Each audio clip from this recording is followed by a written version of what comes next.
ઓફિસમાંથી જે ડ્રગ્સ છે તે ઝડપી લેવામાં આવ્યું છે. ત્યાંથી આવું બધું કેટલા પાર્સલ હતા, શું લીધું? એસઓજી ડીસીપી શ્રી રાહુલ ત્રિપાઠી સાહેબની સૂચનાથી એક ઓપરેશન લીડ આઉટ નામની એક ઝુંબેશ હાથ ધરી અને શહેરમાં આવતા ડ્રગ્સ ઉપર વોચ રાખી અને આવા કેસો કરવા માટે સૂચના આપેલ.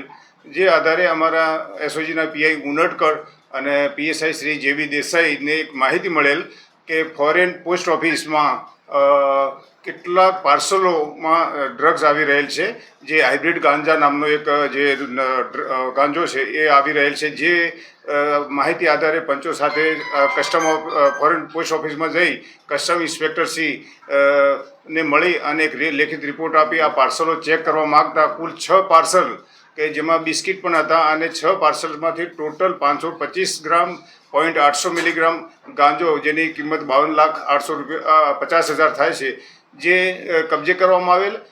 પાર્સલ ઉપર જોતા સેન્ડર તરીકે લંડનથી પ્રકાશ પટેલ નામ છે અને રિસીવર તરીકે સુરતનું એક એડ્રેસ મળેલ છે, જેનું નામ હતું રમેશ પટેલ, જે ફરજી નામ છે પણ પાર્સલ ઉપર આ રીતના નામ મળેલા. એસઓજી દ્વારા પંચનામાની વિગતે આ જથ્થો કબજે કરી અને અજાણ્યા શખ્સો વિરુદ્ધમાં ગુનો દાખલ કરવામાં આવેલ છે.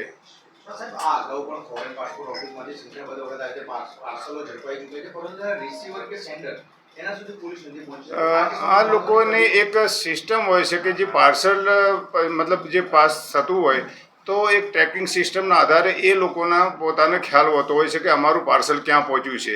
જ્યાં સુધી કસ્ટમમાંથી ક્લિયર થઈ લોકલ પોસ્ટ ઓફિસમાં આવે, લોકલ પોસ્ટ ઓફિસથી સુરત પોસ્ટ ઓફિસ ઉપર પાર્સલ આવે, એ પછી એ લોકો મૂવ થતા હોય છે. જ્યારે પાર્સલ હોલ્ડ થઈ જાય ત્યારે એ લોકોને ખ્યાલ આવી જતો હોય છે કે પાર્સલ હોલ્ડ થયું છે, કંઈક શંકાસ્પદ છે, જેથી એ લોકો રિસીવ કરવા માટે આવતા નથી હોતા, જેથી આ આરોપીઓ પકડાતા નથી.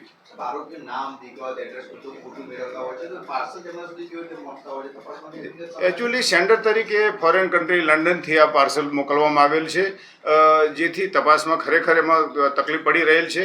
જે રિસીવર તરીકે મેં આપને કહ્યું એમાં ખાલી રમેશ પટેલ અને સુરત, જે આધારે મતલબ કે આરોપીને ટ્રેસ કરવો ખૂબ મુશ્કેલ પડતી હોય છે.